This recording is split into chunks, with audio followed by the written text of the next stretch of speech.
Hello dear students, welcome back in today's class. आज की नई क्लास में आप सभी का स्वागत है। फ्रेजल वर्ब की एक और क्लास के साथ आपके बीच उपस्थित हुआ हूं। फ्रेजल वर्ब से रिलेटेड 2 क्लासेस प्लेलिस्ट में अपलोड की जा चुकी हैं। आई होप आपने उन पर ध्यान दिया होगा और उन्हें नोट कर लिया होगा और याद भी कर लिया होगा। चलिए फ्रेजल वर्ब की सीरीज को आगे कंटिन्यू करते हुए आज मैं तीसरी क्लास के साथ आपके बीच आया हूं और पिछली 2 क्लासेस को जितना ध्यानपूर्वक आपने पढ़ा समझा उसके लिए बहुत बहुत धन्यवाद। कोई प्रॉब्लम हो तो कमेंट सेक्शन में बताइएगा। चलिए आज की क्लास को हम स्टार्ट कर रहे हैं और फ्रेजल वर्ब की तीसरी क्लास में हम कुछ और इंपॉर्टेंट फ्रेजल वर्ब्स पे चर्चा करेंगे जो विगत वर्षों में पेपर में पूछे गए हैं। तो एक बार आप सबका फिर से स्वागत है आज की क्लास में। चलिए बेटा, मैं क्लास स्टार्ट कर रहा हूं और आज की क्लास के हम पहले फ्रेजल वर्ब पे चर्चा करेंगे और क्लास को शुरू करेंगे। देखिए, आज मैं जिस पहले वर्ब को ले रहा हूं वो बहुत ही इंपॉर्टेंट वर्ब है बेटा, लगातार पेपर में पूछा जाता रहा है और वो है एड अप। अब एड अप का मतलब होता है, पहली बात तो सच्चा लगना या दिखना। ठीक, सच्चा लगना या दिखना। तो मैं कह सकता हूं टू मेक सेंस, जिसका कोई मतलब हो। ठीक, फिर एड अप का एक और मतलब होता है to come to the expected total. जब आप कोई चीज पहले से सोचे रहते हो कि ये चीज इतना होगी और उतने के जब बराबर या उतने के जब आप करीब पहुंच जाते हो तो आप उसके लिए एड अप का प्रयोग करते हो। ठीक, एक और एड अप का मतलब, इसका मतलब होता है बेटा टू ऐड समथिंग, और किस सेंस में अप, कि किसी भी चीज में कुछ और जुड़े तो उस चीज की जब बढ़ोतरी हो जाए, ठीक, इंक्रीजमेंट हो जाए, तो इसके लिए आप एड अप का यूज करते हो। तो हम कुछ एग्जांपल के द्वारा इसे समझने का प्रयास करेंगे। ठीक, सबसे पहले जैसे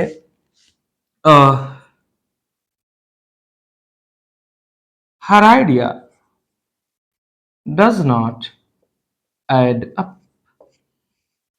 हर idea does not add up, उसका जो विचार है वो क्या करता है, सच्चा नहीं लगता है या सच्चा नहीं दिखता है। कहने का मतलब कि उसके विचारों में कोई सच्चाई प्रतीत नहीं हो रही है। तो सच्चा लगने या दिखने के अर्थ में एड अप का यूज हुआ है। ठीक,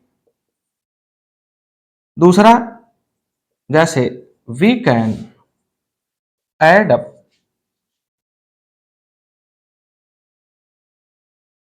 $100।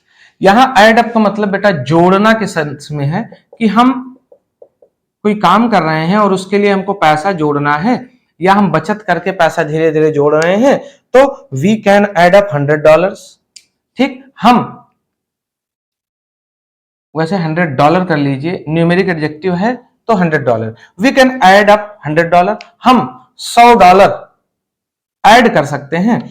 अच्छा, जोड़ने के अर्थ में एक और एग्जांपल दूं तो मैं कह सकता हूं कि the servant could not add up the bill.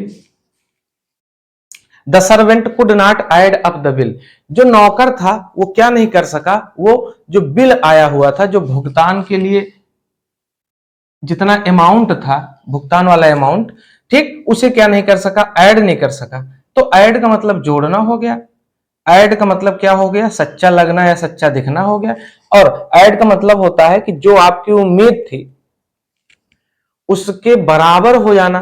तो उसका भी एक एग्जांपल मैं यही ले रहा हूं, आई होप आपको दिख रहा होगा कि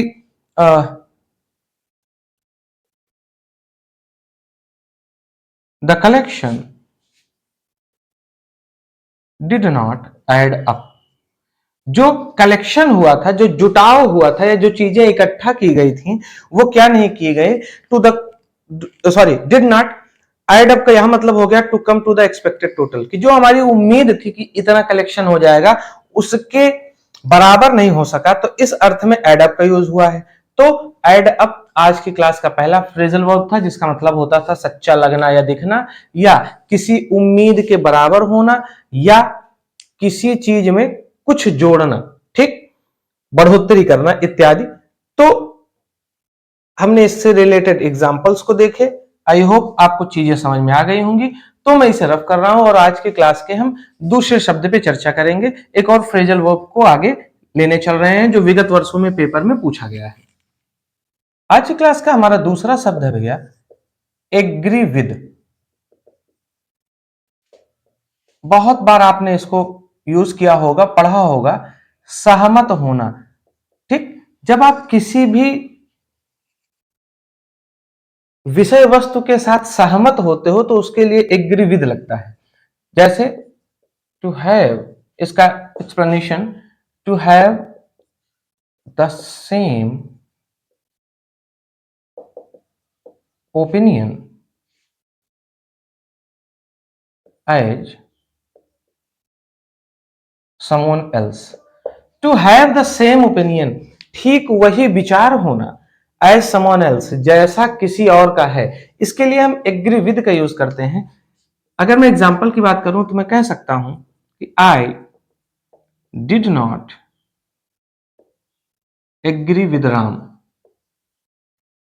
I did not agree with Ram, मैं राम से सहमत नहीं था, अर्थात मैं राम के विचारों से सहमत नहीं था, या कि राम ने जो कहा वो और मैंने जो सोचा या मैं जो चाह रहा था, मैं जो मान रहा था, उसमें क्या था, आपस में सहमति नहीं थी। तो इस अर्थ में एग्री विद का यूज होता है, किसी से या किसी की बात से सहमत होना।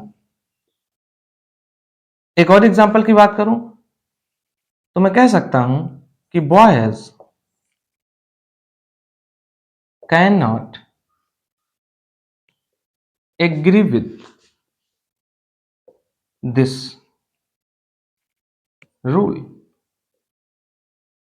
Boys can not agree with this rule, लड़के इस नियम से सहमत नहीं होंगे, अर्थात ये जो नियम बनाया गया है इससे लड़कों की विचारधारा मिलेगी नहीं। तो सहमत होना, एग्री विद का मतलब एक तरीके से विचारधारा का मिलना या एक दूसरे से किसी भी मुद्दे पर क्या होना, सेम ओपिनियन रखना। तो आई होप आज की क्लास का दूसरा शब्द एग्री विद आपको समझ में आ गया होगा। चलिए मैं इसे रफ कर रहा हूं और एक और इंपॉर्टेंट फ्रेजल वर्ब पे हम चर्चा करेंगे।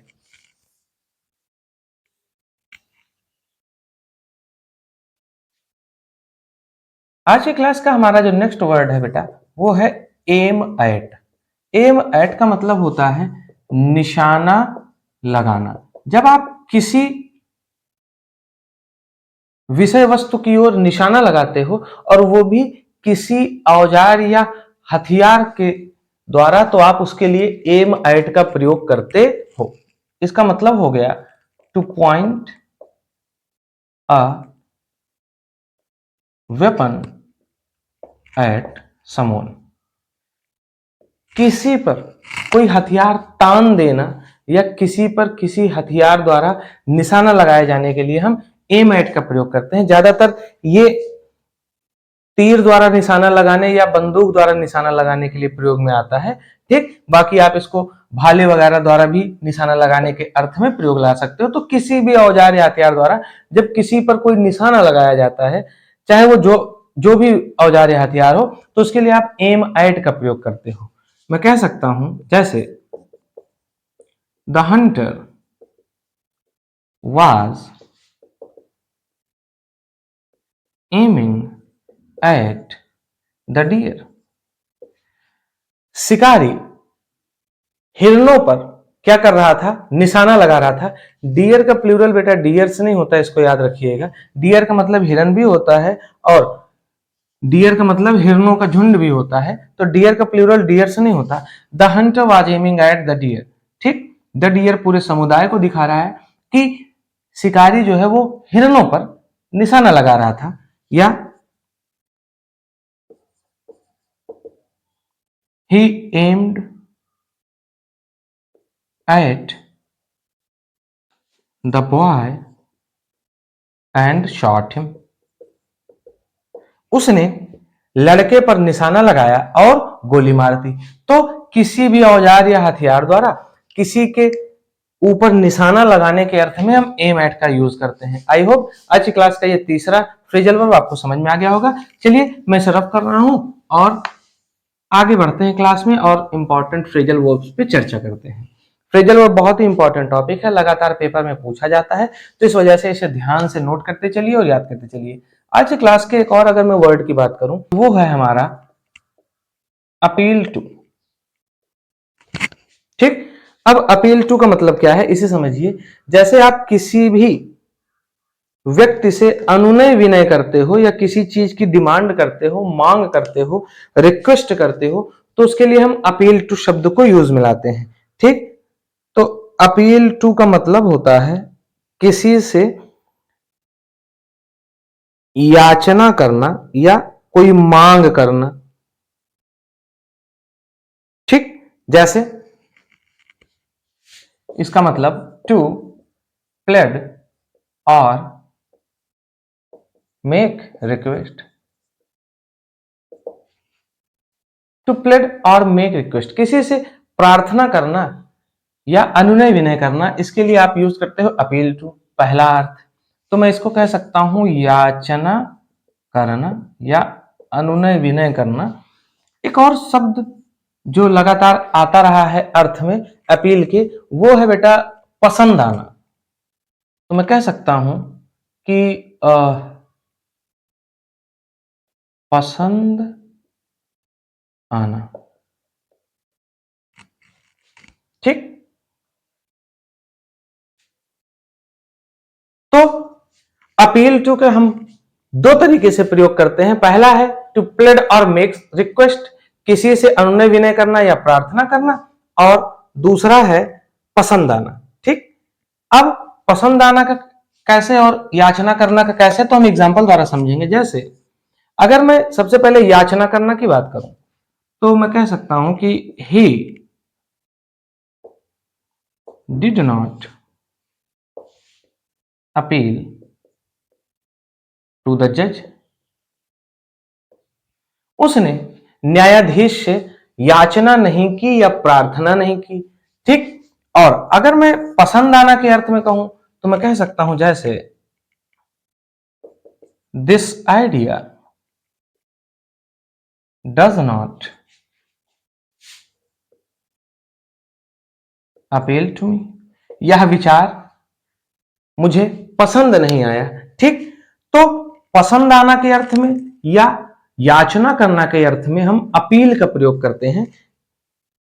इस तरीके से अपील टू बहुत ही इंपॉर्टेंट वर्ड है, पेपर में लगातार पूछा जाता रहा है, तो हमने इस पे ध्यान दिया और ये पाया कि इसको हम दो अर्थों में प्रयोग करते हैं। पहला है किसी से कोई रिक्वेस्ट करना, दूसरा है किसी को पसंद आना या समझ में आना। कहते नहीं कि ये चीज मुझे समझ में नहीं आ रही है, ठीक, या यह चीज मुझे पसंद नहीं आ रही है, तो उसके अर्थ में भी हम अपील टू को यूज में लाते हैं। चलिए आज की क्लास के शब्द को हम रफ करते हैं और नेक्स्ट वर्ड को देखते हैं जो इंपॉर्टेंट फ्रेजल वर्ब है, और क्लास को आगे कंटिन्यू करते हैं।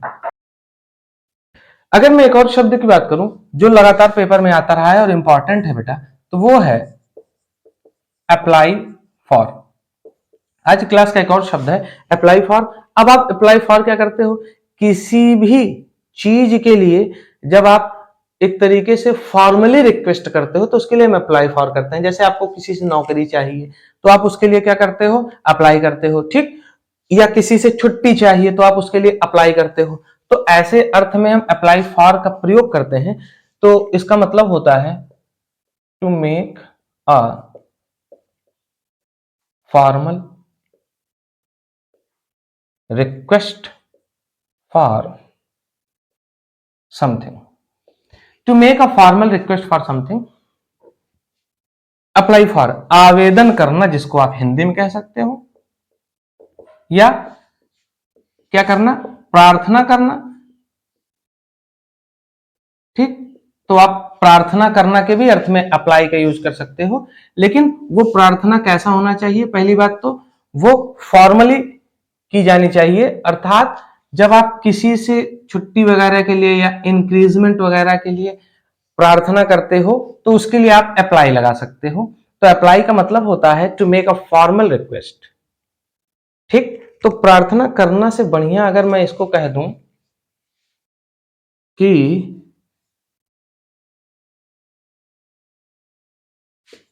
मांग करना, तो वो ज्यादा बेहतर लगेगा। ठीक, तो जब आप किसी से किसी चीज के लिए फॉर्मल तरीके से मांग करते हो या आवेदन करते हो तो उसके लिए हम कहते हैं अप्लाई फॉर। जैसे Ram has applied for the job. राम ने नौकरी के लिए आवेदन किया है। या Meera applied for 3 days leave.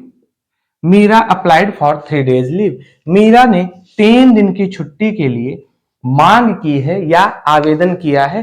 ठीक, तो ये वो आवेदन है जो आप फॉर्मल तरीके से लिखित रूप में या मौखिक रूप में किसी भी अधिकारी से, या एक मैं तरीके से कहूं तो किसी भी विषय वस्तु या व्यक्ति से करते हो, लेकिन ये रिक्वेस्ट फॉर्मल होनी चाहिए। कहने का मतलब कि इनअप्रोप्रिएट वे में नहीं होनी चाहिए। ये एक तरीका है किसी भी चीज के लिए आवेदन करना या मांग करना, और वो भी किस तरीके से, फॉर्मली तरीके से।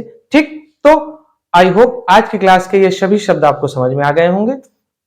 ठीक, वैधानिक रूप से मांग करने को लेकर हम अप्लाई फॉर का यूज करते हैं। आज की क्लास में हमने कुछ और इंपॉर्टेंट फ्रेजल वर्ब्स पे चर्चा किया। आई होप ये क्लास आपको काफी यूजफुल लगी होगी, और जब आप आगे पेपर में जाएंगे, किसी भी पेपर को अटेम्प्ट करेंगे, तो फ्रेजल वर्ब जो इंपॉर्टेंट है, जब ये पूरी सीरीज खत्म हो जाएगी, कुछ दिन लगेंगे, ठीक, क्योंकि अभी तीसरी ही क्लास है और बहुत सारे फ्रेजल वर्ब्स को देखना है, तो आप धीरे धीरे पढ़ते चलिए, याद करते चलिए। और अगर हर क्लास जो पढ़ाई जा रही है उसमें बहुत ही चुनिंदा ही शब्दों को मैं पढ़ा रहा हूं, बहुत ही इंपॉर्टेंट फ्रेजल वर्ब्स हैं ये पेपर में पूछे जाते रहे हैं। तो आई होप ये क्लास आपके लिए जब आप पेपर देने जाएंगे तो मददगार साबित होगी।